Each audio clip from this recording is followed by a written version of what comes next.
The gunshot echoed across the canyon walls like thunder, silencing the jeers of the three outlaws who had been dragging Nora Valenti toward their camp. The rope binding her wrists suddenly went slack, severed by a well-aimed bullet. Before she could register what happened, a tall figure on horseback appeared, swooping down beside her.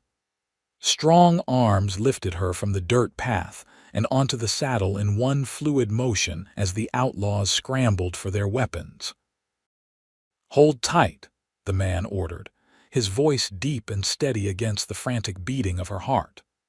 Nora clung to him as the horse lunged forward, powerful muscles propelling them away from danger while more gunshots cracked through the air behind them. Colorado Territory, 1872.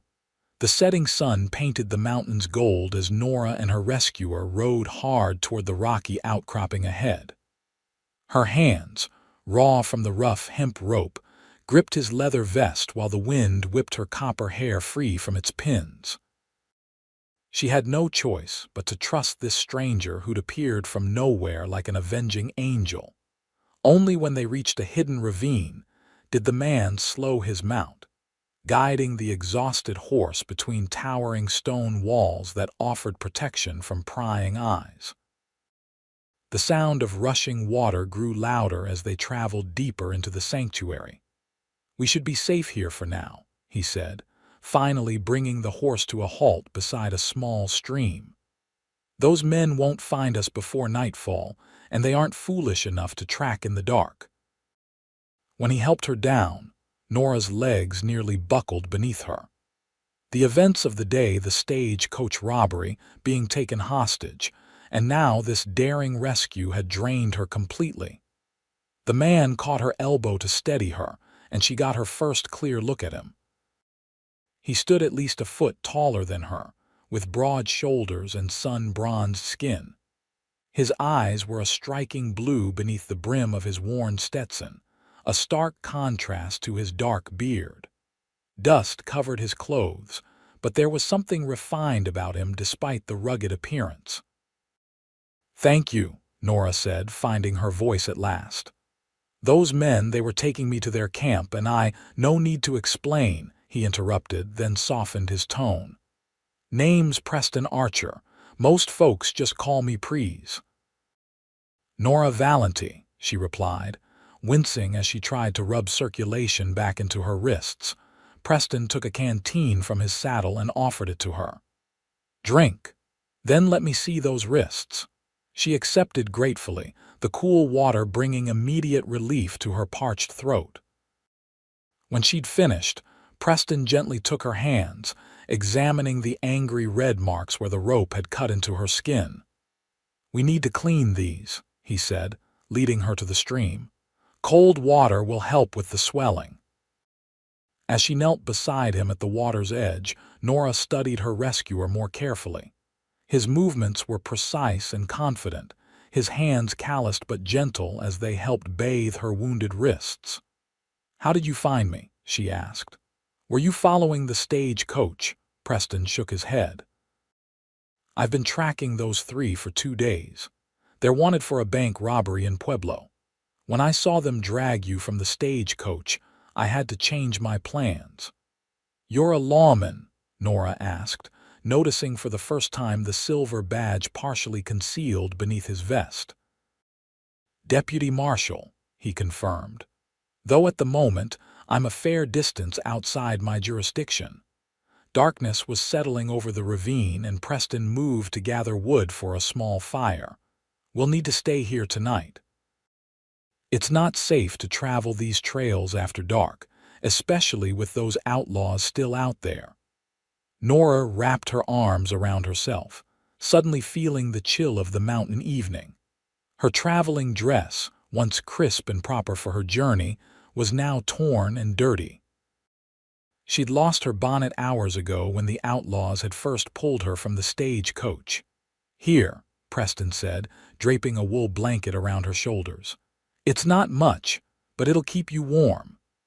As he built a small, sheltered fire, Nora watched his methodical movements. "Why were you traveling alone?" he asked without looking up from his work. I wasn't.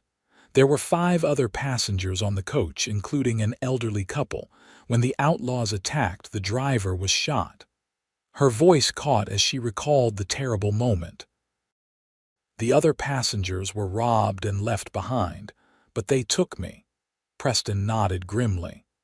The Blackwell gang has a reputation for taking hostages when they need leverage, though they don't usually target women traveling alone. I wasn't meant to be alone, Nora said, staring into the small flames that now flickered between them. My brother was supposed to meet me at the station in Denver, but he never arrived. I waited 3 days before deciding to continue to Granite on my own. Granite, that's where you're headed. Preston looked up with renewed interest. Yes. My father passed away last month, and I've inherited his share in a mine there. I came to settle his affairs and decide what to do with the property. Preston's expression changed, though Nora couldn't quite read it in the firelight. The mining town is rough country for a woman alone. I'm not as delicate as I appear, Marshal Archer, she replied with more confidence than she felt. My father taught me to handle difficult situations. Just not outlaws with ropes, he said, the corner of his mouth lifting slightly. Despite everything, Nora found herself smiling back. No, I admit that was beyond my experience. As the night deepened around them, Preston shared his simple provisions: jerky, hardtack, and coffee brewed over the small fire. They spoke little, both exhausted from the day's events, but Nora felt strangely comforted by his presence. When it came time to sleep, Preston insisted she take his bedroll while he kept watch. I'll wake you before dawn, he said, checking his revolver before settling against a boulder with a clear view of the ravine entrance. We'll reach Granite by midday tomorrow if we make good time. And the outlaws? She asked, pulling the blanket tighter around her shoulders. They'll be looking for us, but I know these mountains better than they do. Rest now, Miss Valenti. You're safe. As Nora drifted toward sleep, she wondered about the mysterious deputy marshal who had risked his life to save hers. There was more to Preston Archer than met the eye. Something in the way he spoke of Granite suggested he knew the town well. Despite her exhaustion and fear, she found herself curious about the man whose steady presence now stood between her and danger. Morning came too quickly, with Preston gently shaking her awake while the sky was still gray with pre-dawn light. He had already saddled his horse and extinguished all traces of their fire. We need to move, he said, offering her a hand up. I spotted dust about 3 miles back. Could be our friends from yesterday. Nora quickly folded the blanket while Preston secured their few belongings. Within minutes, they were mounted and moving through the ravine, following the stream as it wound between the rocky walls. The horse will struggle with both of us for long stretches, Preston explained as they emerged from the ravine into a pine forest. But there's a trading post about 5 miles ahead where we might be able to acquire another mount. The morning air was crisp and clean, carrying the scent of pine and sage. Under different circumstances, Nora might have found the ride pleasant. The stunning vistas as they crested each rise, the wildflowers dotting the meadows they passed. But the constant threat of pursuit kept her tense, listening for hoofbeats behind them. Preston seemed to sense her anxiety. Tell me about your father's mine, he said, clearly trying to distract her. Silver or gold? Silver, Nora replied, grateful for the conversation. The Morning Star mine. My father acquired it 6 years ago, just before he sent me back east to school. I haven't seen it myself, but his letters described it as promising. The Morning Star, Preston repeated, his tone thoughtful. That's on the North Ridge, if I recall correctly. Good location, though the ore quality varied widely in that area. You know it. Nora twisted slightly to look at him. I know most of the mines around Granite, he said, his expression unreadable beneath his hat. It's part of my job. They rode in silence for a while, until the trees thinned and revealed a small wooden building nestled in a clearing ahead. Smoke rose from the stone chimney, and several horses were tethered to a hitching post out front. Foster's trading post, Preston explained, slowing their pace. Old man Foster's been here since before the war. He's fair in his dealings, if a bit eccentric. As they approached, Nora noticed a wiry man with a long white beard exit the building. He squinted at them, then broke into a wide grin when he recognized Preston. "Well, I'll be damned." "Preston Archer," the man called, hobbling toward them with the aid of a carved walking stick. "Thought you'd gone and got yourself killed chasing those bank robbers." Preston dismounted and helped Nora down before clasping the old man's hand. "Still breathing, Foster. Though it was a close call yesterday." The old man's eyes shifted to Nora, taking in her disheveled appearance and the marks on her wrists. "I see you've got yourself in another fine mess. Who's the lady?" "Nora Valenti," Preston said. "Miss Valenti, this is Ezra Foster, the most overpriced merchant in Colorado Territory." "Pleased to meet you, Miss Valenti," Foster said with a slight bow. "Don't believe a word this rascal says about my prices. I'm practically giving merchandise away these days." Despite herself, Nora smiled at the old man's charm. "The pleasure is mine, Mr. Foster." "We need another horse," Preston said, getting to business, "and fresh supplies. The Blackwell gang is on our trail and we need to reach Granite by midday." Foster's expression darkened at the mention of the Outlaws. "Heard they hit a stage-coach yesterday. That you're doing, miss?" "I was a passenger," Nora confirmed. "Marshal Archer intervened when they attempted to take me to their camp." "Lucky for you," Foster muttered, then turned to Preston. "I've got a bay mare that might suit the lady. Not as fast as your gelding, but she's sure-footed on mountain trails." While Foster went to prepare the horse, Preston led Nora inside the trading post. The single room was crammed with goods of every description: tools, clothing, preserved foods, ammunition, and even a few books. A pot of coffee simmered on the small stove in the corner. "Help yourself," Preston said, nodding toward the coffee. "I'll gather what we need." Nora gratefully poured herself a cup, wrapping her hands around the warm tin. She watched as Preston efficiently collected supplies: jerky, beans, coffee, ammunition for his revolver, and a small medical kit. "You should consider some more practical attire," he suggested, gesturing to her torn traveling dress. "Foster keeps some women's clothing for passing travelers. Nothing fancy, but more suitable for riding than what you're wearing." Nora glanced down at her impractical garment. "I suppose you're right, though I hadn't planned on an extended horseback journey when I packed." In a curtained alcove at the back of the store, Nora found a simple blue cotton dress, a riding skirt, and a man's cotton shirt that would serve as a blouse. She changed quickly, grateful to be free of the tattered dress she'd been wearing since yesterday.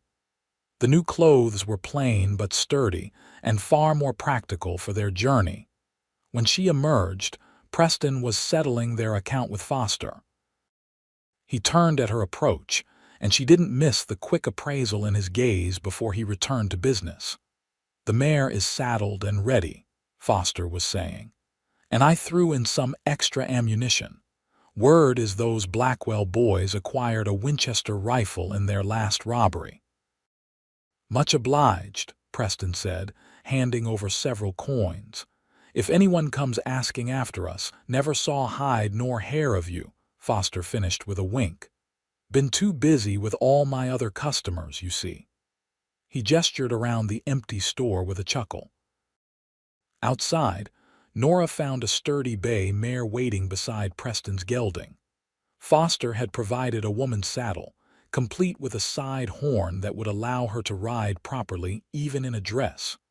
"You ride, I assume?" Preston asked as he secured their supplies. Yes, though it's been some time, Nora admitted, approaching the mare and letting the animal sniff her hand. My father insisted I learn when I was young. Good. We'll make better time separated than doubling up. As Preston helped her mount, Foster emerged from the trading post with a wrapped package. Almost forgot, he said, handing it up to Nora. Bit of sourdough bread and preserves. A lady shouldn't have to survive on jerky and beans. Nora smiled warmly at the old man. Thank you, Mr. Foster. You're very kind. Take care of her, please, Foster said, his expression serious as he stepped back. Those Blackwell boys aren't known for forgiveness when crossed. Preston nodded grimly, swinging into his saddle. We'll be careful. Send word to Sheriff Morgan in Granite that we're coming, and that we might have trouble on our heels.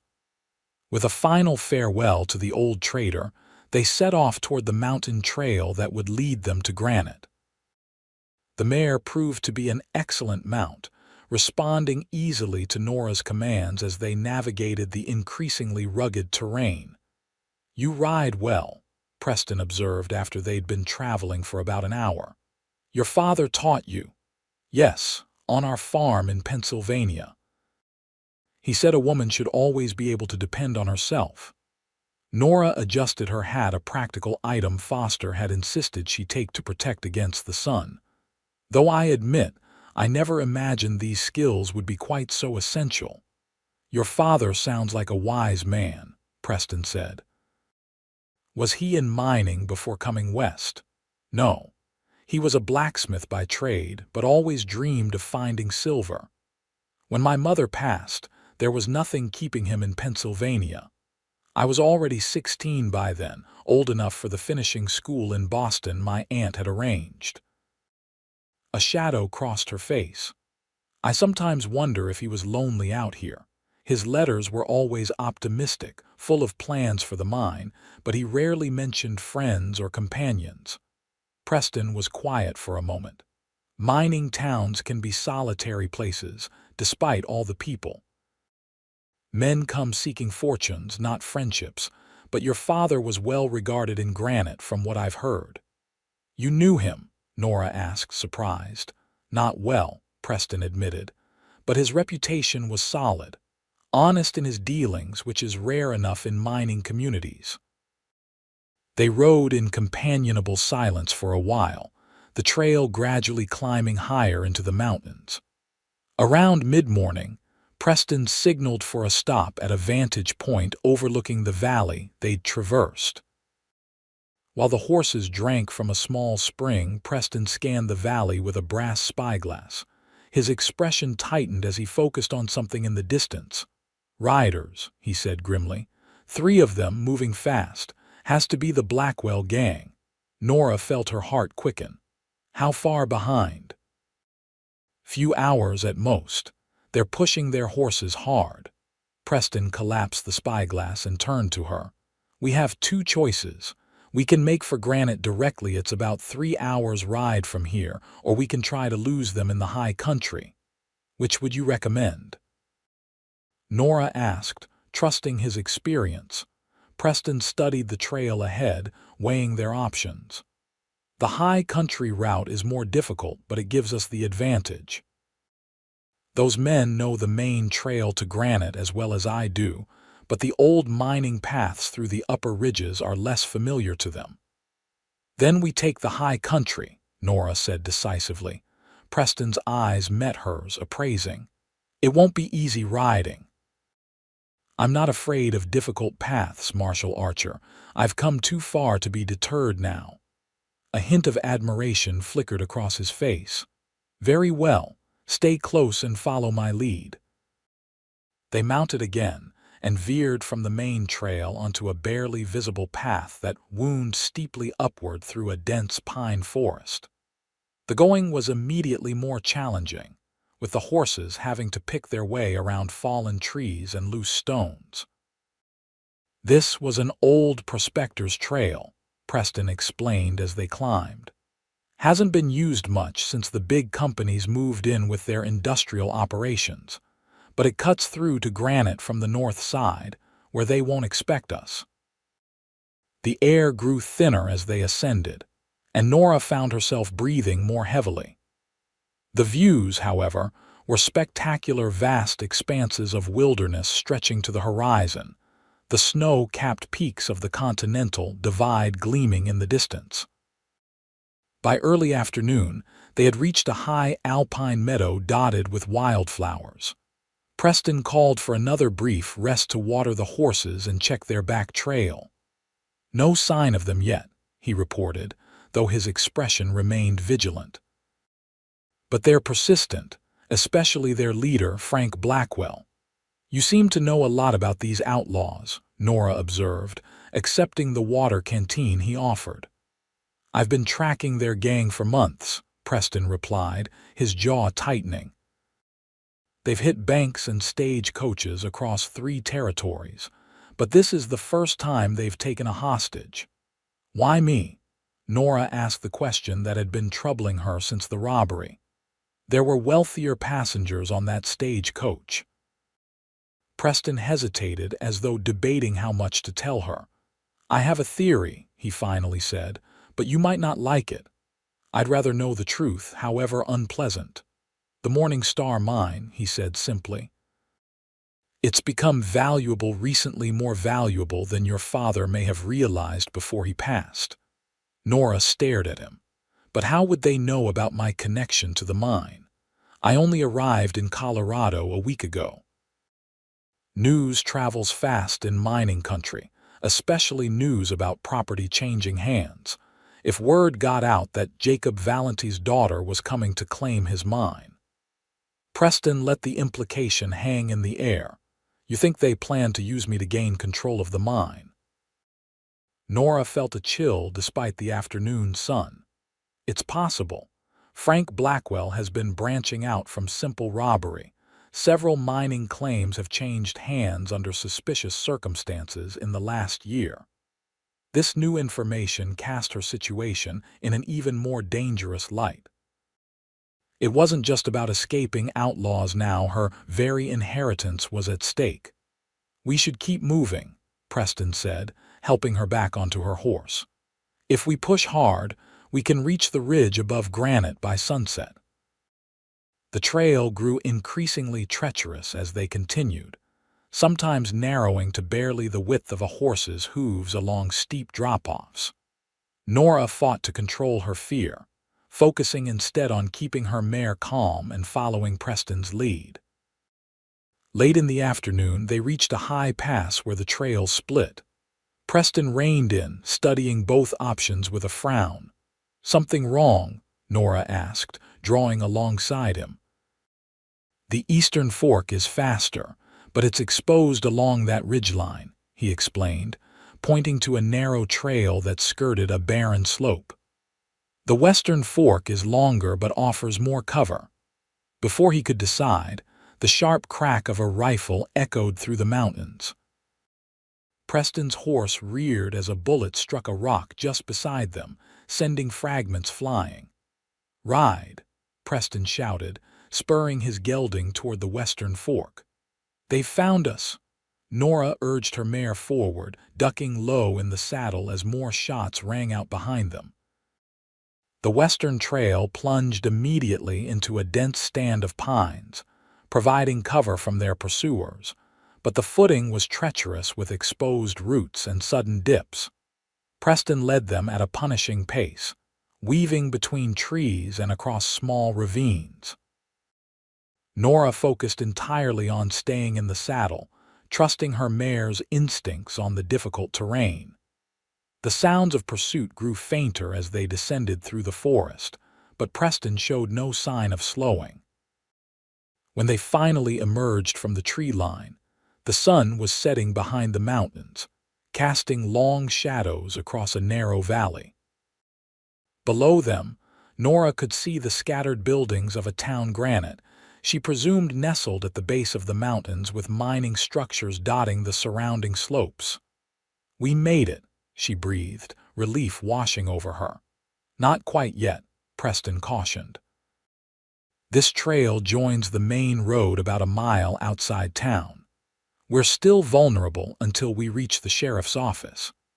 As they picked their way down the steep trail toward the valley floor, Nora studied the town that was to be her new home. It was larger than she'd imagined from her father's letters, with at least 100 buildings spread along a main street and several side roads. She could make out a church steeple, the larger structures of mercantiles and hotels, and numerous saloons with their distinctive facades. "Is it what you expected?" Preston asked, noticing her interest. "It's bigger," she admitted. "Father's letters made it sound like little more than a camp. It's grown quickly in the last year." The Stewart Mining Company opened a new operation on the South Ridge that brought in fresh workers and businesses to support them. The mention of a mining company stirred something in Nora's memory. Stewart Mining. They sent an offer to purchase my father's claim about 6 months ago. He refused. Preston gave her a sharp look. Did he say why? Only that he believed the Morning Star would eventually prove more valuable than their offer suggested. She frowned, recalling details from her father's correspondence. He mentioned finding a new vein just before he fell ill. "Interesting," Preston murmured, though he didn't elaborate further. As the trail joined the main road to town, Preston urged their horses to a faster pace.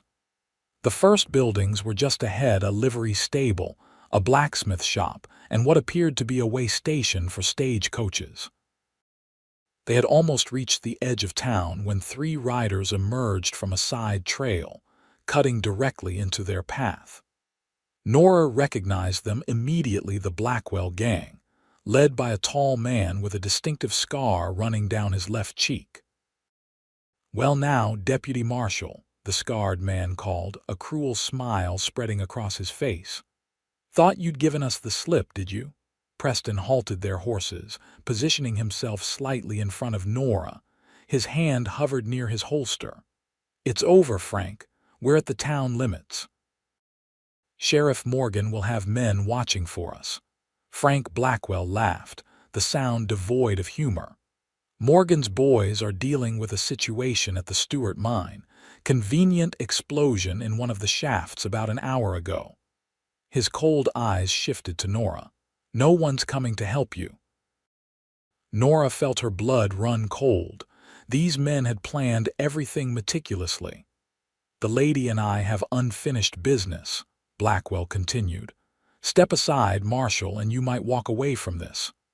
"That's not going to happen," Preston replied, his voice steady. "Miss Valenti is under my protection." The tension crackled between them like lightning before a storm. Nora could see Preston calculating their options, which seemed increasingly limited. "Last chance, Archer," Blackwell warned, his hand moving toward his gun.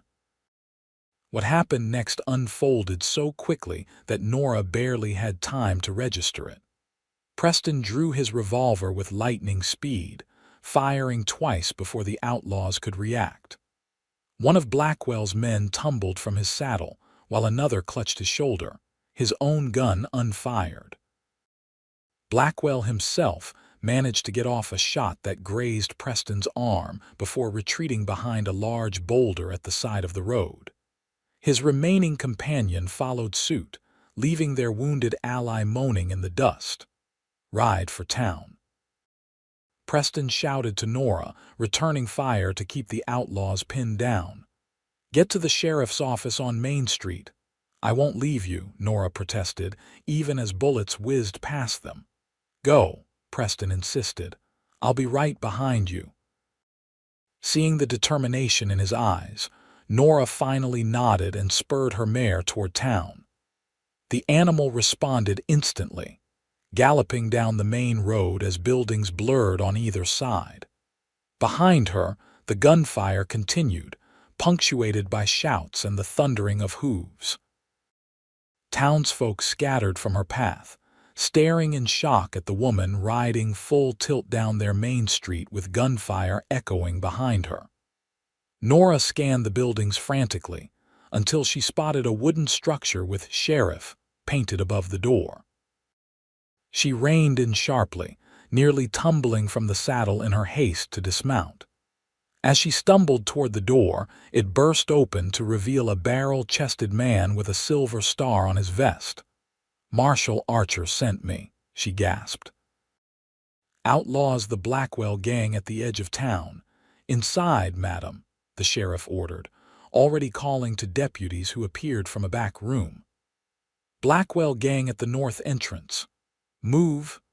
Nora was ushered into the safety of the sheriff's office as armed men rushed past her toward the gunfire. Through the window, she watched anxiously as the lawmen fanned out, taking positions along the street. More shots echoed, then a sudden silence fell. The minutes stretched endlessly as Nora waited, her heart pounding in her ears. Had Preston been hit? Had the outlaws escaped? Finally, she saw movement at the far end of the street. Two deputies were leading a man with his hands bound behind his back, one of the Blackwell gang members. Behind them came more figures, and Nora pressed her face to the glass, searching for Preston's familiar silhouette. When she saw him riding slowly toward the sheriff's office, relief washed over her like a wave. His left arm was bandaged with what looked like a torn piece of shirt, but he sat tall in the saddle, escorting a second prisoner, Frank Blackwell himself, his face contorted with fury. Nora rushed outside as they approached, unable to contain her concern. "You're wounded," she called, hurrying to meet Preston as he dismounted stiffly. "Just a graze," he assured her, though the makeshift bandage was stained with blood. Sheriff Morgan's timing was perfect. The sheriff himself approached, clapping Preston on his uninjured shoulder. "Didn't expect to see you back so soon, Prees, especially not with Frank Blackwell in tow. We brought trouble to your doorstep, Tom. Sorry about that." Sheriff Morgan shook his head. "Been wanting to put Blackwell behind bars for months. You just saved us the trouble of hunting him down." He turned to Nora, tipping his hat respectfully. "You must be Jacob Valenty's daughter. We received word you were coming, though not quite like this." "Nora Valenty," she confirmed, extending her hand. "It seems I have you and Marshal Archer to thank for my safe arrival." "Let's get inside," the sheriff suggested, noting the growing crowd of curious onlookers. "Doc Wilson's office is just down the street, Prees. You should have that arm looked at." "The arm can wait," Preston said firmly. "We need to talk about what happened at the Stewart mine first." The sheriff's expression darkened. "Convenient timing, wasn't it? Almost like someone knew we'd need a distraction." Inside the sheriff's office, while deputies secured the prisoners in cells at the back, Preston explained everything that had transpired since the stagecoach robbery. Nora added details about her father's mine and the offer from Stewart Mining Company. "It fits a pattern," Sheriff Morgan said grimly when they'd finished. "Stewart's been buying up smaller claims all over the district. Most folks sell willingly, they offer good prices. But there have been accidents, threats, mysterious fires when people refuse. And now they're working with outlaws." Nora asked, appalled. "Can't prove it yet," the sheriff replied. "But this isn't the first time Blackwell has shown up when Stewart wanted something." Preston winced as he adjusted his injured arm. "What about the explosion today?" "Minor one, fortunately. No casualties, but it pulled every deputy I had away from town for a crucial hour." Morgan's expression was troubled. "Someone knew exactly when you'd be arriving." "Someone inside Stewart Mining," Preston concluded. "Someone who knew about Miss Valenty's arrival and coordinated with Blackwell." Nora felt overwhelmed by these revelations. What had begun as a simple journey to settle her father's affairs had become entangled in a web of corporate greed and outlaw violence. "You need a safe place to stay tonight," Sheriff Morgan said to her, "and Preston needs that arm tended to. Mrs. Wilson, the doctor's wife, runs a boarding house next to his office. She's discreet and her doors have good locks. I should check on the Morning Star property, Nora began, but Preston interrupted. Not tonight, he said firmly. Not until we know exactly what we're dealing with. Recognizing the wisdom in his caution, Nora nodded. Very well, but tomorrow I want to see my father's mine. I'll escort you personally, Preston promised, his blue eyes holding hers with an intensity that made her heart quicken. Sheriff Morgan arranged for a deputy to accompany them to the doctor's office and then to the boarding house. As they prepared to leave, Nora turned back to Preston. Thank you, she said softly, for everything. I wouldn't have survived this day without you. Something shifted in his expression, a softening around the eyes, a slight curve of his lips. Just doing my job, Miss Valentine. But they both knew it was more than that. Something had formed between them during their harrowing journey, a connection forged in danger and shared purpose. As they walked out into the gathering darkness of Granite, Nora realized that despite all the peril she'd faced, she felt strangely at home in this rough mining town, with this enigmatic lawman at her side, Dr. Wilson proved to be a competent physician with a gentle manner, despite his gruff appearance. He cleaned and properly bandaged Preston's wound, declaring him lucky that the bullet had only grazed the muscle. Keep it clean and try not to use that arm too much for a few days, the doctor advised as he finished his work. And consider yourself fortunate, Marshal. An inch to the right and we'd be having a very different conversation. Wouldn't be the first bullet I've dodged, Preston replied with a wry smile that did little to mask the pain Nora knew he must be feeling. Mrs. Wilson, a plump, motherly woman with kind eyes, appeared at the door of the examination room. Your room is ready, Miss Valentine. And I've prepared one for the marshal as well, just across the hall. The boarding house was a tidy two-story structure attached to the doctor's office. Inside, polished wood floors and simple but elegant furnishings created a welcoming atmosphere that immediately put Nora at ease. After days of travel and danger, the prospect of a clean room and proper bed seemed like unimaginable luxury. I've drawn a bath for you, dear, Mrs. Wilson said, leading Nora upstairs, and laid out a nightgown. It belonged to my daughter before she married and moved to Denver, but it should fit you well enough until your things arrive. My things? Nora asked, confused.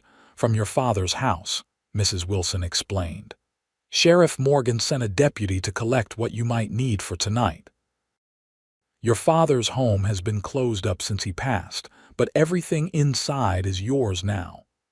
The thought of her father's house, a place she had never seen, but that contained the last traces of his life, brought a sudden lump to Nora's throat. Thank you, she managed. You're very kind. It's no trouble at all. Now you get cleaned up and rested. Supper will be ready in an hour, and I expect you and the marshal to join us. You both look like you could use a proper meal.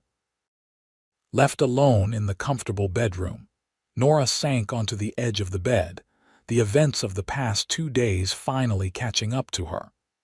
She allowed herself a moment of tears for her father, for the danger she'd survived, for the uncertain future that awaited her.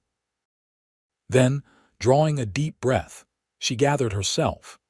Her father had raised her to be strong, to face challenges head-on. She would honor his memory by confronting whatever lay ahead with the same courage and determination that had seen her through this far. The hot bath Mrs. Wilson had prepared was heavenly, washing away not just the dust of the trail but some of the tension from Nora's body. By the time she dressed in the borrowed nightgown and wrapper, she felt almost human again. Supper was served in a small dining room where Dr. Wilson and 2 other boarders, a young schoolteacher and an elderly accountant who worked for one of the mining companies, joined them at the table. Preston arrived last, freshly bathed and wearing a clean shirt that Mrs. Wilson had somehow procured for him. Nora noticed that despite his injury and obvious fatigue, he carried himself with an alertness that suggested he was never truly off duty. His eyes constantly scanned their surroundings, and he positioned himself with his back to the wall, facing the door. The meal was simple but delicious: roast chicken, potatoes, fresh bread, and a berry cobbler for dessert. The conversation remained deliberately light, with no mention of outlaws or mining disputes. Yet Nora was acutely aware of Preston's presence across the table, his occasional glances meeting hers with unspoken understanding. After dinner, while the others retired to the parlor for coffee, Preston invited Nora to step onto the small back porch for a moment of privacy. The night was clear, with thousands of stars visible above the mountains that encircled the town. From this vantage point, Nora could see the scattered lights of granite spreading through the valley, and higher up, the occasional lantern from a mine entrance or cabin. "It's beautiful," she said softly. "Different from Pennsylvania, but beautiful in its own way." Preston nodded, leaning against the porch railing. "The mountains get in your blood. I tried living back east for a time, but I couldn't stay away." "Is that where you're from originally?" "Boston," he confirmed. "My father was a judge. He expected me to follow him into law." "And instead you became a lawman of a different sort," Nora observed. A smile touched his lips. "Not exactly what he had in mind, but out here justice often needs a more immediate approach than courtrooms can provide." They stood in comfortable silence for a moment, listening to the distant sounds of the town piano music from a saloon, the occasional shout or laugh, the rhythmic hammering from a late working blacksmith. "What will you do about the mine?" Preston finally asked, turning to face her directly. Nora sighed. "I don't know yet. I need to see it first, understand what my father was building." She met his gaze steadily. "And I need to know more about Stewart Mining Company and their interest in it." "They're powerful," Preston warned. "Owned by a man named Edmund Stewart. He came from San Francisco about 2 years ago with significant financial backing. He's been expanding aggressively ever since." "You think he was behind what happened today? The Outlaws, the explosion?" Preston's expression darkened. "I can't prove it yet. But yes, I believe Stewart is using Blackwell and his gang to acquire properties that aren't willingly sold." "Then my father—" Nora couldn't finish the thought. "Your father's death was reported as natural causes," Preston said gently. "Pneumonia, according to the doctor." "There's no evidence of foul play." Nora nodded, taking some comfort in that knowledge.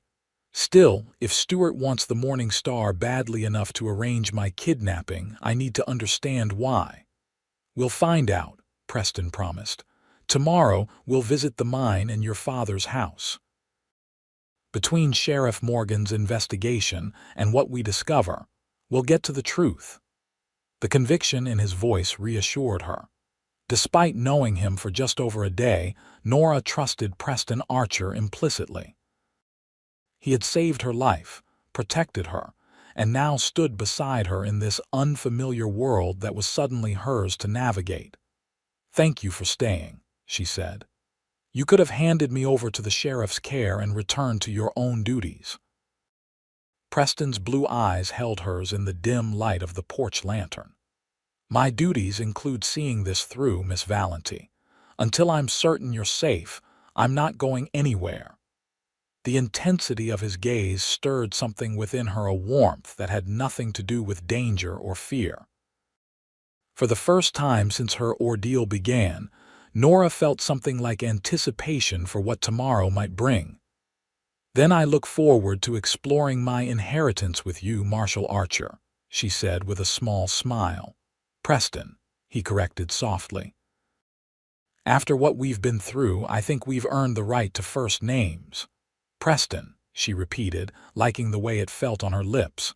"And you must call me Nora." A comfortable silence settled between them, filled with unspoken possibilities. Eventually, Mrs. Wilson called them inside, insisting they both needed rest after their ordeal. As Preston escorted her to her bedroom door, Nora found herself reluctant for the day to end, despite her exhaustion. There was something about his presence that made her feel both protected and alive in ways she had never experienced. "Good night, Nora," he said, his voice low and warm. "Rest well." "Good night, Preston," she replied. "Thank you again for saving my life today." For a moment, he looked as though he might say something more. Instead, he simply nodded, his eyes communicating what words could not, before turning to his own room across the hall. As Nora closed her door and prepared for bed, she reflected on how dramatically her life had changed in just 2 days. She had come to Colorado expecting to quietly settle her father's affairs and perhaps sell his mining claim. Now she found herself in the middle of a dangerous conflict, with powerful enemies and unexpected allies. And at the center of it all was Preston Archer, the deputy marshal whose steady presence had become her anchor in this storm. As sleep finally claimed her, Nora's last thoughts were of blue eyes and the promise of tomorrow. The morning brought clear skies and renewed purpose. Nora awoke early, feeling surprisingly refreshed despite everything that had happened. Mrs. Wilson had arranged for some suitable clothes to be delivered, a practical riding outfit, and boots that fit Nora remarkably well. "Sheriff's wife contributed these," Mrs. Wilson explained as she helped Nora with her hair. "About your size, and she said you're welcome to them until you get settled." "The people of Granite are incredibly generous," Nora observed, touched by these kindnesses from strangers. "We look after our own," Mrs. Wilson replied simply. "And Jacob Valenti's daughter is one of our own." Downstairs, Nora found Preston already at the breakfast table, deep in conversation with Dr. Wilson. He rose when she entered, and she noted that despite the bandage visible beneath his rolled sleeve, he moved with more ease than the previous evening. "Good morning," he greeted her, pulling out her chair. "I was just discussing our plans for today with the doctor, and trying to convince him that his injury doesn't require further rest," Dr. Wilson added with a pointed look at Preston. "Stubborn as a mule, this one." "I'm well enough to ride," Preston insisted. "And we have matters that can't wait." Over a breakfast of eggs, bacon, and fresh biscuits, Preston outlined what he had learned from Sheriff Morgan that morning. "Frank Blackwell is talking, trying to save himself from the gallows," he explained, keeping his voice low though they were alone in the dining room.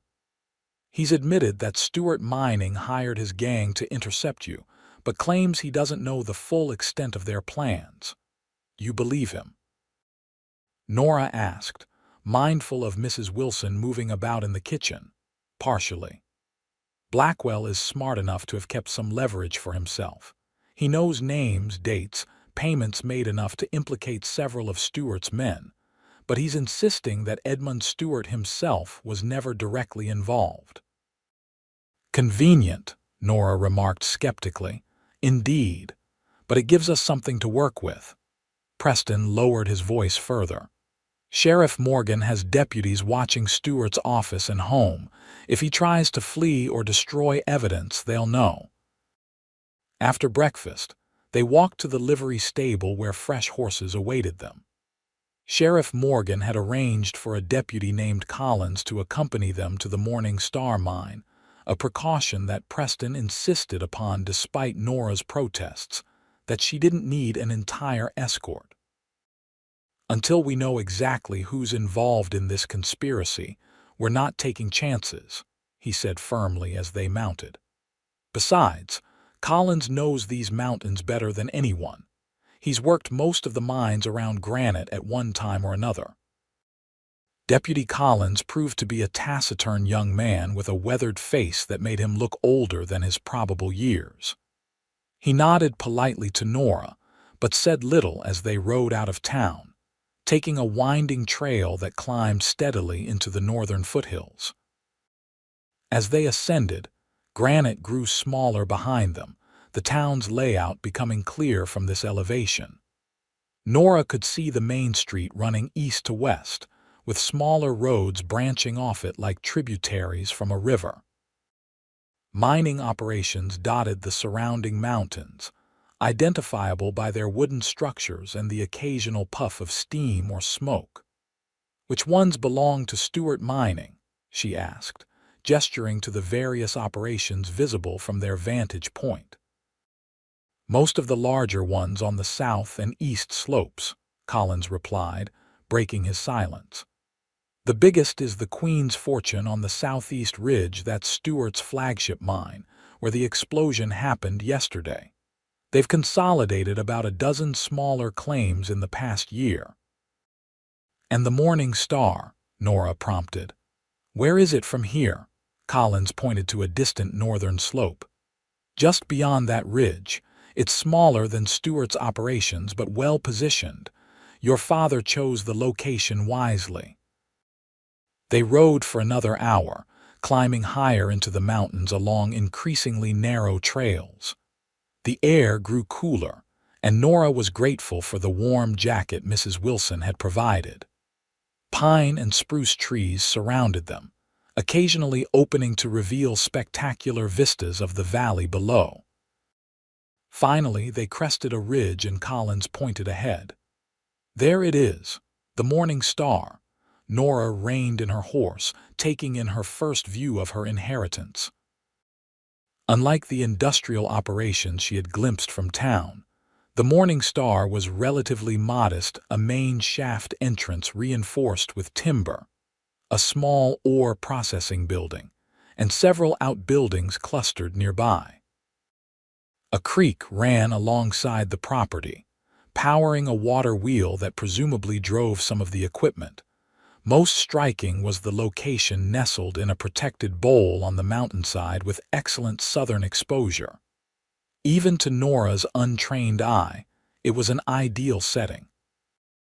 "It's beautiful," she said softly. "Your father had an eye for land," Preston observed, drawing up beside her. "This location is sheltered from the worst winter storms but gets sun most of the day." As they approached the mine entrance, Nora noticed signs of recent activity: fresh lumber stacked beside one building, tools laid out as though the workers had just stepped away for lunch.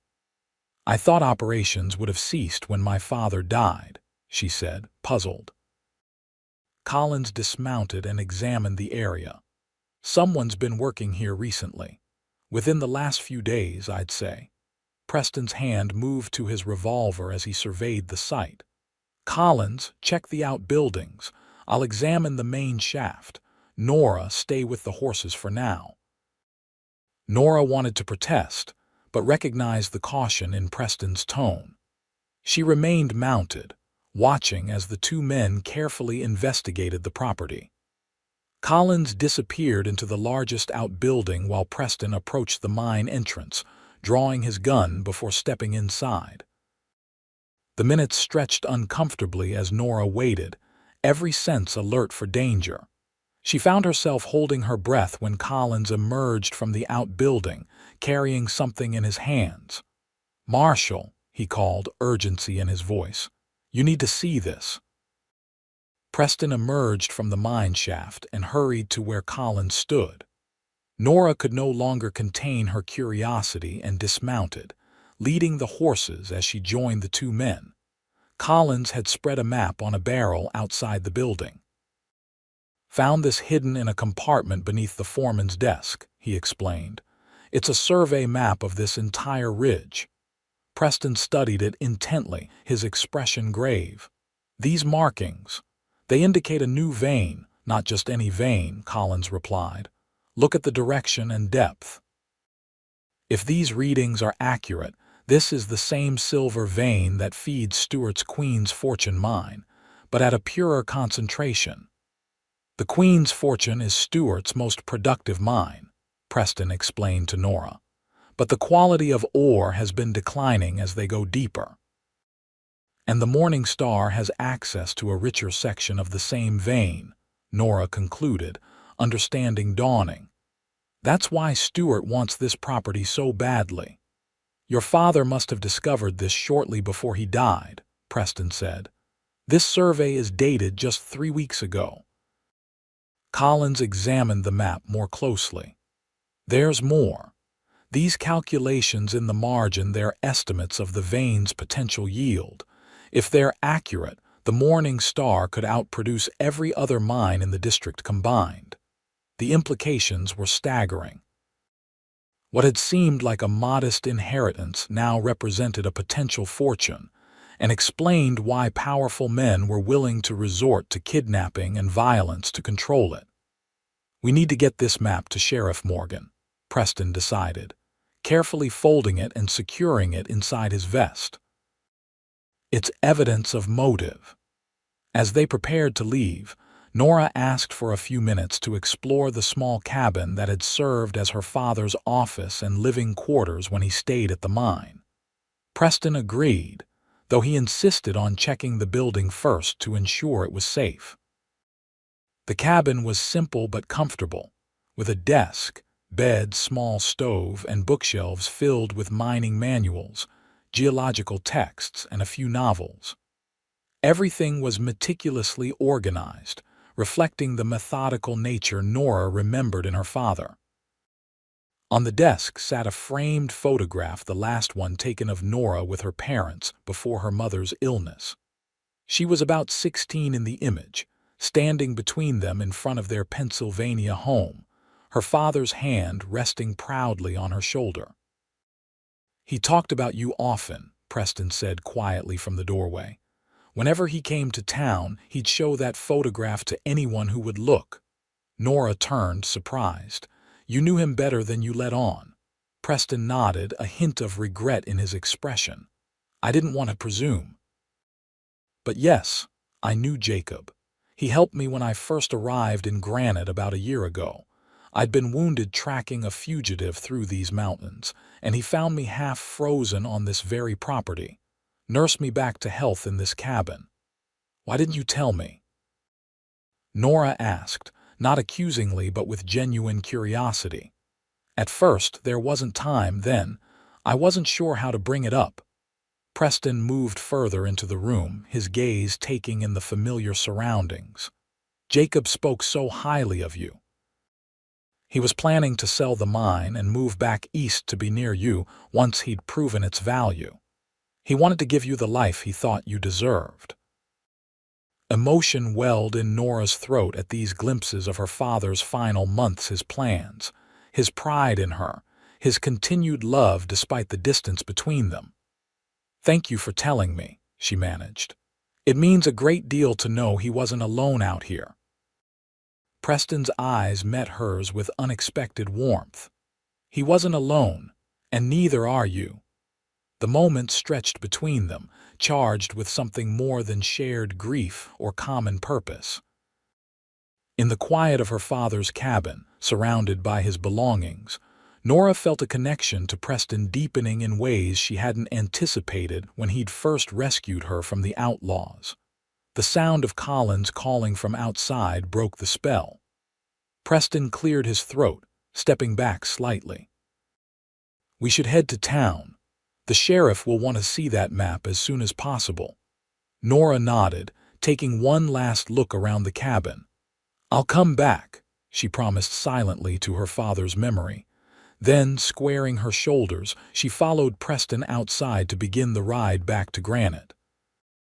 The return journey was tense, with all 3 riders alert for any sign of trouble. But they encountered no one on the trail, arriving in Granite by mid-afternoon without incident. Sheriff Morgan was waiting at his office, and his expression turned grave as Preston spread the survey map on his desk and explained what they'd found. This changes everything, the sheriff said, running a hand through his graying hair. With evidence like this, we can get a judge to issue warrants for Stewart and his associates. Blackwell's testimony helps too, Preston added. Between his statements and this map, we have enough to prove motive and method. What about my father's death? Nora asked the question that had been troubling her since learning of Stewart's interest in the mine. Could it have been arranged? Sheriff Morgan exchanged a look with Preston. Doc Wilson certified it as pneumonia, and he's not a man who can be bought. But given what we know now, it might be worth asking him to reconsider the circumstances. I'll speak with him, Preston offered. He might recall details that seemed insignificant at the time but could be important in light of these developments. As they discussed next steps, a commotion erupted outside the sheriff's office. Moments later, a deputy burst through the door, his expression urgent. "Sheriff, there's trouble at the Stewart mining office. Edmund Stewart is destroying documents, and he's got armed men preventing anyone from entering the building." Morgan was on his feet immediately, checking his revolver. "Seems our investigation has been noticed. Preston, I need you with me. Miss Valenti, you should remain here where it's safe." "I'm coming too," Nora insisted, standing firmly. "This concerns me directly." Preston started to protest, but something in her expression must have convinced him. "Stay behind us," he conceded, "and if there's gunfire, you find cover immediately." The Stewart Mining Company occupied an imposing two-story building on Granite's Main Street. As they approached, Nora could see a crowd gathered outside, held back by several men with rifles standing guard at the entrance. Sheriff Morgan pushed through the onlookers, his badge clearly visible. "Edmund Stewart," he called loudly. "This is Sheriff Morgan. Come out and face me like a man instead of hiding behind your hired guns." For a moment, nothing happened. Then the front door opened and a distinguished-looking man in his 50s emerged. Tall and well-dressed, with silver at his temples and cold eyes, Edmund Stewart carried himself with the confidence of someone accustomed to power. "Sheriff Morgan," he acknowledged coolly, "this is private property. My men are simply ensuring our business isn't disrupted by this unruly mob." "The only disruption I'm concerned with is the evidence you're destroying," Morgan replied. "I have witnesses who say you've been burning documents for the past hour." Stewart's gaze flicked briefly to Preston, then settled with particular intensity on Nora. A flicker of recognition and calculation crossed his features. "Miss Valenti, I presume," he said, his tone shifting to false cordiality. "My condolences on your father's passing. I had hoped to discuss a business proposition with you upon your arrival. Perhaps we could speak privately." "Any proposition you have can be stated publicly," Nora replied evenly, refusing to be intimidated. "Especially since I now understand your interest in my father's property." Stewart's expression hardened almost imperceptibly. "Your father was a stubborn man who didn't recognize a generous offer when it was presented. I had hoped you would show better judgment. Better judgment than refusing to sell a mine worth 10 times your offering price," Preston interjected, stepping forward. "We know about the silver vein, Stewart. And we know about your arrangement with Frank Blackwell." A murmur ran through the crowd at this revelation.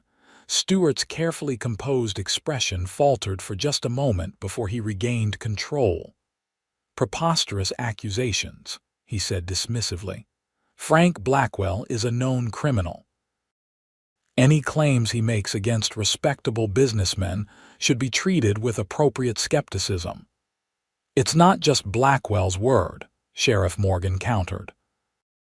"We have the survey map from the Morning Star mine showing exactly what Jacob Valenti discovered and exactly why you were so desperate to acquire his property." Stewart's eyes narrowed dangerously. "You're making a serious mistake, Sheriff.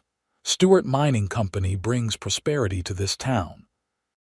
The jobs we provide, the business we generate. Granite would collapse without us."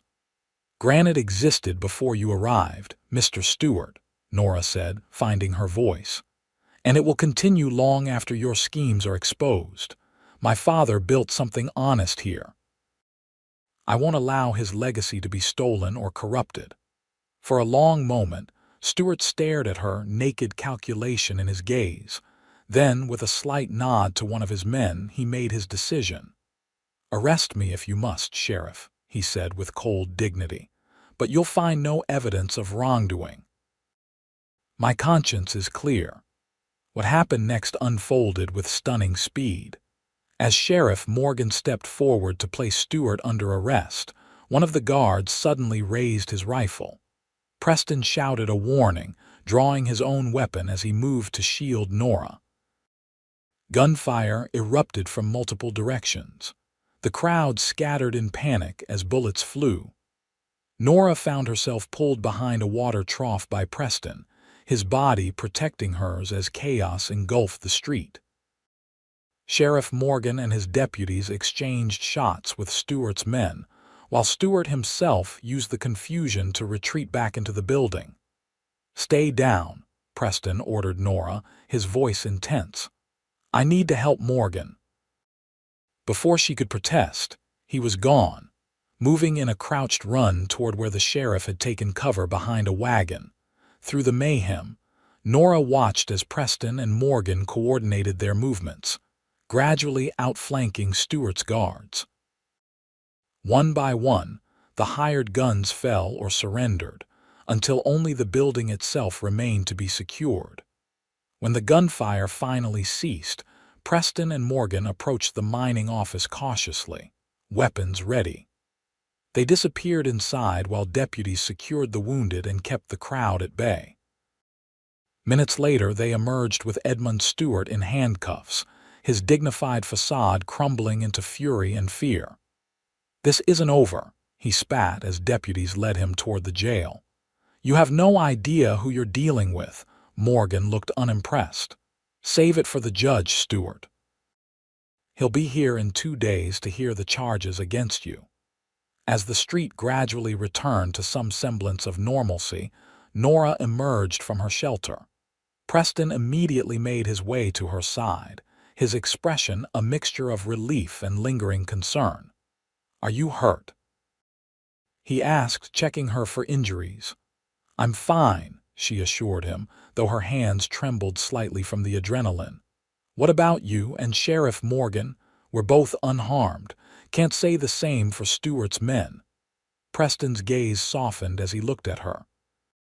"You showed remarkable courage today." "I didn't do anything," Nora protested. "I hid while you and the sheriff faced the danger." "Courage isn't just about facing bullets," Preston said quietly. "It's about standing your ground when it matters most. You did that with Stewart before the shooting started." His words warmed her, as did the admiration in his eyes. For all the chaos and danger of the past few days, Nora realized she felt more alive, more purposeful than she had in years. And much of that had to do with the man standing before her. "What happens now?" she asked as they walked toward the sheriff's office. "Justice happens," Preston replied. "Stewart and his conspirators will face trial for their crimes. The Blackwell gang is finished, and the Morning Star mine remains yours to develop as you see fit." "I know nothing about running a mine," Nora admitted.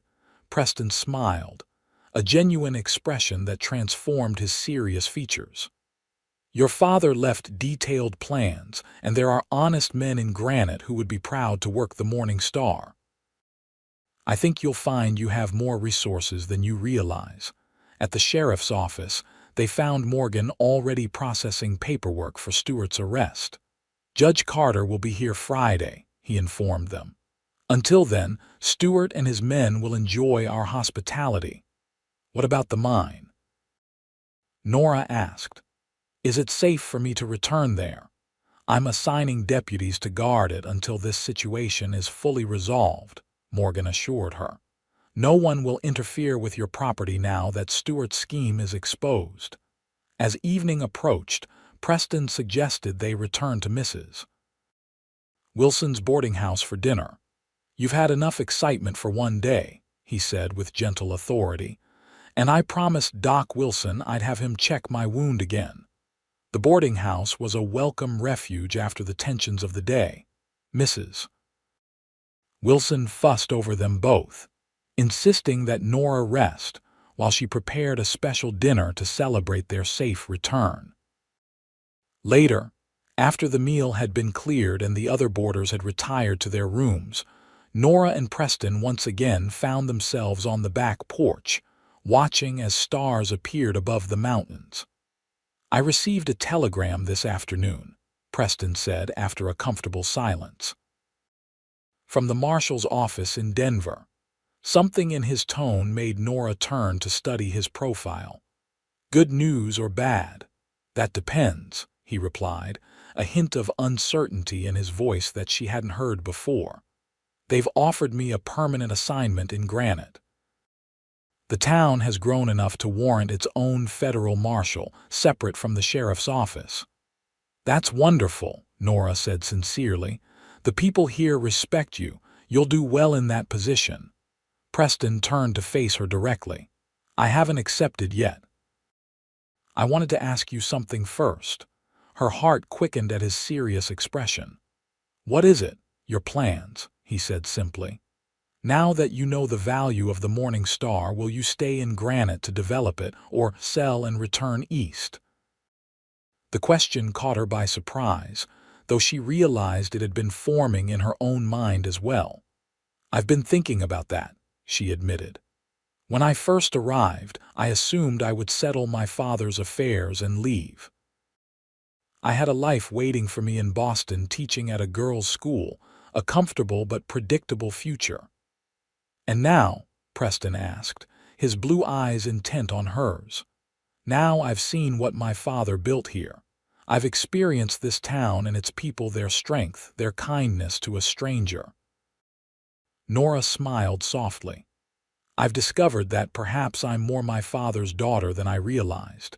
The thought of managing the Morning Star, of continuing what he started, it feels right." Relief and something warmer spread across Preston's features. "Then I'll accept the position," he said. "Granite should be a safe place for honest citizens to build their futures. I'd like to be part of ensuring that." The unspoken implication hung between them that his decision to stay was connected to hers. Nora felt a flutter of anticipation mixed with lingering caution. "Preston," she began hesitantly, "I'm grateful for everything you've done for me since the moment you shot that rope and pulled me onto your horse. But I don't want your decision to be based on some sense of obligation or protection." "It isn't," he assured her, taking a step closer. "Nora, when I found you being dragged by those outlaws, I was doing my duty as a lawman. But somewhere between that moment and now, things changed." "For me too," she admitted softly. Preston reached for her hand, his touch gentle but certain. "I've lived a solitary life for many years. The work I do often demands it, but these past days with you, I've begun to imagine a different future." "What kind of future?" Nora asked, her voice barely above a whisper. "One where duty and happiness aren't mutually exclusive. Where a marshal might find time to court a certain mine owner if she were amenable." His eyes searched hers. "Would she be amenable, do you think?" Nora felt a smile bloom across her face, matching the warmth spreading through her chest. "I think she would be very amenable indeed." Preston's answering smile transformed his face, erasing the lines of worry and vigilance that usually marked his features. With exquisite gentleness, he raised her hand to his lips, pressing a kiss to her knuckles that promised more to come. "Then I believe we both have futures to build in Granite," he said, his voice rich with possibilities. As they stood together on the porch, the night air cool around them but warmth blossoming between them, Nora marveled at the strange path that had led her here. What had begun as a journey to settle her father's affairs had become the start of an unexpected new chapter in her life, one filled with purpose, promise, and the prospect of love with this remarkable man who had come to her rescue when she needed it most. The days that followed unfolded with a sense of purpose and renewed hope. Judge Carter arrived from Denver as scheduled and presided over a preliminary hearing where Edmund Stewart and his associates were formally charged with conspiracy, attempted kidnapping, and obstruction of justice. The evidence against them, including Frank Blackwell's testimony and the documents recovered from Stewart's office, was substantial enough that the judge ordered them held for trial in Denver the following month. During this time, Nora began the process of truly settling into Granite. With Preston's help, she moved into her father's house, a modest but well-built cabin on the edge of town that offered views of both the mountains and the bustling Main Street. Though small, it had a comfortable parlor, 2 bedrooms, a functional kitchen, and a covered porch perfect for watching the sunset. "He built it with you in mind," Preston observed as they arranged her few belongings in the space. The bookshelves, the writing desk by the window, he created a home where he hoped you would join him someday. The thought brought both sadness and comfort to Nora. "I wish I had come sooner," she admitted. "We lost so much time." "He understood your life in Boston," Preston assured her. "He was proud of your teaching, your independence. He wanted you to choose your own path, not feel obligated to join him here." "And now I have chosen," she said with quiet certainty. "This is where I belong." With the immediate danger from Stewart and his men neutralized, Nora turned her attention to the Morning Star mine. The survey map had proven accurate. The silver vein was rich and accessible, promising years of productive operation. After consulting with Preston and Sheriff Morgan, she hired a respected foreman named Thomas Jenkins, who had worked briefly for her father before Stewart Mining's expansion had dominated the local labor market.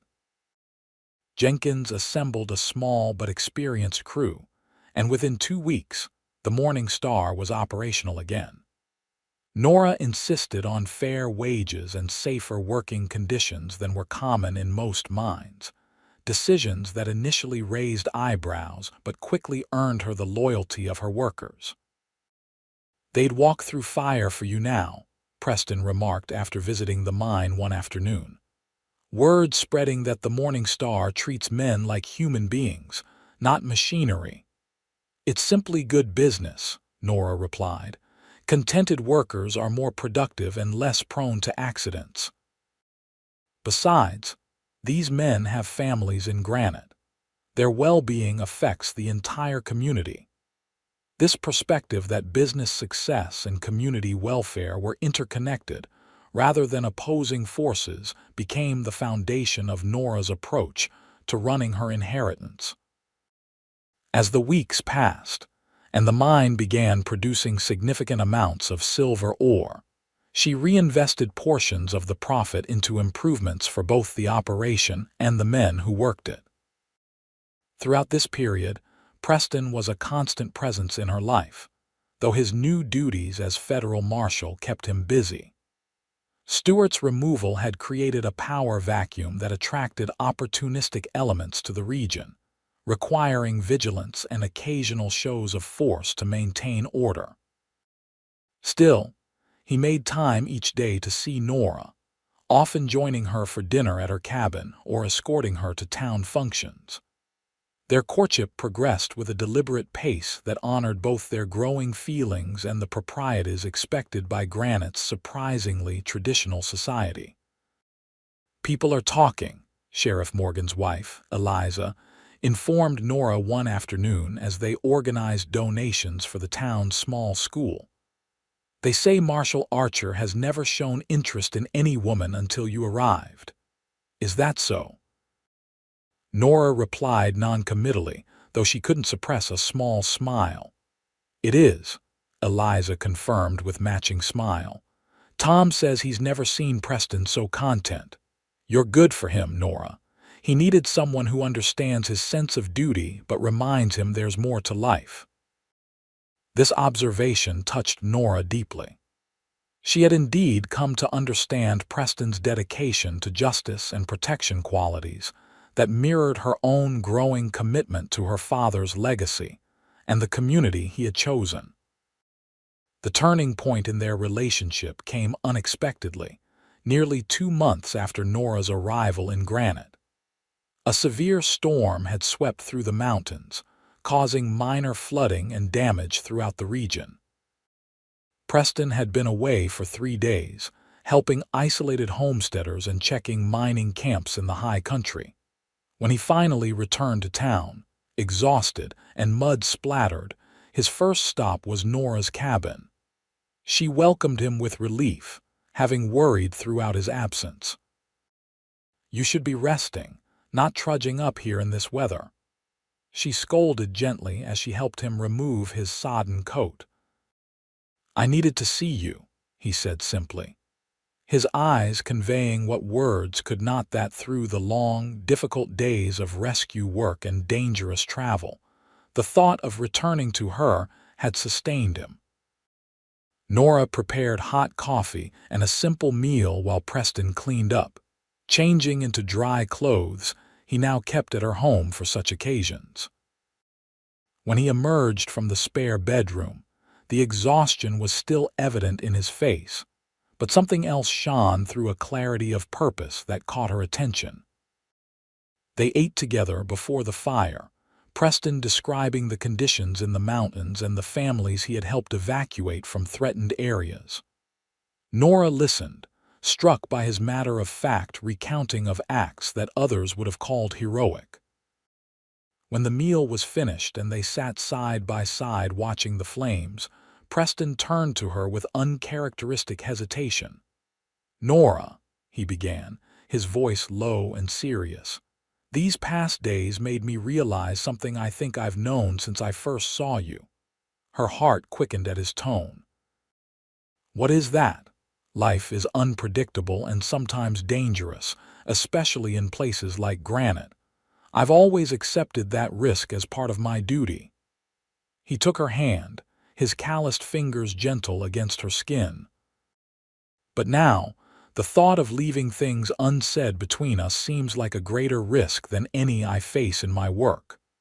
Nora's breath caught as Preston shifted to face her more directly, his blue eyes intense in the firelight. "I love you," he said simply. "Not just for your courage or your kindness, though I admire both. I love who you are, your determination, your vision for the mine, the way you've embraced this community as your own." Joy bloomed in Nora's chest, spreading warmth throughout her body. "I love you too," she replied, her voice steady despite the emotion behind her words. "I think I began falling in love with you the moment you pulled me onto your horse, not because you rescued me, but because of the person I glimpsed even in that chaotic moment." Preston's smile transformed his face, erasing the weariness of the past days. With gentle reverence, he cupped her face in his hands and leaned forward to kiss her for the first time, a tender, questioning touch that quickly deepened as Nora responded with the same certainty she felt in her heart. When they finally drew apart, Preston kept her close, his forehead resting against hers. "I want to build a life with you, Nora, not someday or when things are calmer now, if you'll have me." "Are you proposing, Marshal Archer?" she asked, a teasing smile playing at her lips though her eyes remained serious. "I believe I am, Miss Valenti," he confirmed, matching her tone before growing earnest again. "I don't have a ring with me. This wasn't how I planned to ask. But I don't want to wait another day to know if you might someday be my wife." Nora's answer required no deliberation. "Yes," she said simply, her heart too full for elaborate speeches. "I would be honored to be your wife." The kiss that followed sealed their promise to each other, a commitment born of shared danger, mutual respect, and a love that had grown stronger with each passing day. News of their engagement spread quickly through Granite, met with widespread approval and genuine goodwill. Many townspeople felt, It brought their community full circle, Jacob Valenty's daughter finding happiness with the lawman, who had once been saved by her father. They were married 6 weeks later in Granite's small church, with Sheriff Morgan standing as Preston's best man and Eliza Morgan attending Nora. The entire town turned out for the celebration that followed, with miners from the Morning Star providing an honor guard and Mrs. Wilson overseeing an elaborate wedding feast. "Your father would be proud," Thomas Jenkins told Nora during the festivities. "Not just of the mine's success, but of the life you're building here. He always said you had his determination, and your mother's heart seems he was right on both counts." That night, in the cabin that would serve as their home until they could build something larger, Preston and Nora began their life together with the deep connection of two people who had found in each other not just love, but a shared purpose. "I have something for you," Preston said as they sat before the fire, the sounds of the celebration still faintly audible from town. He reached into his pocket and withdrew a small velvet box. "I wanted you to have this, even though you've already made me the happiest man in Colorado territory by becoming my wife." Inside the box was a ring of exquisite craftsmanship, a silver band set with a single diamond that caught the firelight in mesmerizing patterns. "It's beautiful," Nora breathed as he slid it onto her finger beside the simple gold band they had exchanged in the church. "The silver is from the first ore processed at the Morning Star after you reopened it," Preston explained. "Jenkins helped me arrange it. The diamond belonged to my mother, the one thing of hers I've carried with me through all my wanderings." The significance of these combined elements, her present, his past, their shared future, moved Nora deeply. "I'll treasure it always," she promised, sealing the words with a kiss that expressed what lay beyond language. Their life together unfolded with both challenges and joys. The Morning Star mine continued to prosper under Nora's guidance, eventually becoming Granite's largest employer after Stewart Mining was dissolved following Edmund Stewart's conviction. Preston's role as federal marshal kept him busy but fulfilled, especially as the region gradually became more settled and less lawless. They built a larger home the following year on a piece of land between town and the mine, a beautiful 2-story house with wide porches and large windows that captured the spectacular mountain views. It became a gathering place for friends and a welcoming beacon for newcomers to Granite. In the spring of their second year of marriage, their family expanded with the birth of their son, Jacob Thomas Archer, named for both Nora's father and the loyal foreman who had helped establish the Morning Star's reputation. 2 years later, a daughter joined their family, Elizabeth Rose, whose arrival coincided with Granite's formal incorporation as a proper town rather than a mining settlement. As the children grew, so did the community around them. Granite evolved from a rough mining town into a proper small city, with Nora and Preston at the center of many civic improvements. A proper school was built, followed by a hospital, a larger church, and eventually even an opera house that brought culture and entertainment to what had once been a remote outpost. Through it all, Preston and Nora remained partners in every sense, supporting each other's endeavors, weathering occasional storms, both literal and figurative, and building a legacy that honored Jacob Valenty's vision while creating something uniquely their own. On the 10th anniversary of their marriage, they hosted a celebration at their home for the entire town. As twilight descended and lanterns illuminated their expansive garden, Preston found Nora standing alone for a moment, gazing toward the mountains where the Morning Star mine continued its operations day and night. "Any regrets?" he asked softly, slipping an arm around her waist. Nora leaned into his embrace, her head resting against his shoulder. "Not one," she replied with absolute certainty. Every path that led me here, even being kidnapped by outlaws, was worth it for the life we've built." Preston chuckled, the sound rumbling pleasantly against her. "I've never been so grateful for tracking notorious criminals. Without the Blackwell gang, I might never have found you." "You would have," Nora said with conviction, turning to face the man who had transformed from rescuer to husband to the very center of her world. "Some things are simply meant to be." As their guests called for them to join the dancing that had begun on the lawn, Preston pressed a kiss to her forehead. "You're right, as always. Finding you, loving you, it was inevitable from the moment I saw you."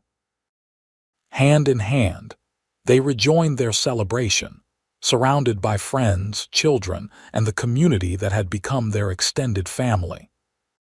From a desperate rescue on a dusty trail to this moment of shared joy and accomplishment, their journey had been extraordinary, but somehow also perfectly right, as though the universe had conspired from the beginning to bring them together in this wild, beautiful corner of Colorado. And as they danced beneath stars that had witnessed their beginning, a frightened woman, a determined lawman, and a severed rope that had changed everything, Nora and Preston Archer embraced the life they had created together. A life of purpose, passion, and enduring love in the heart of what had once been the Wild West.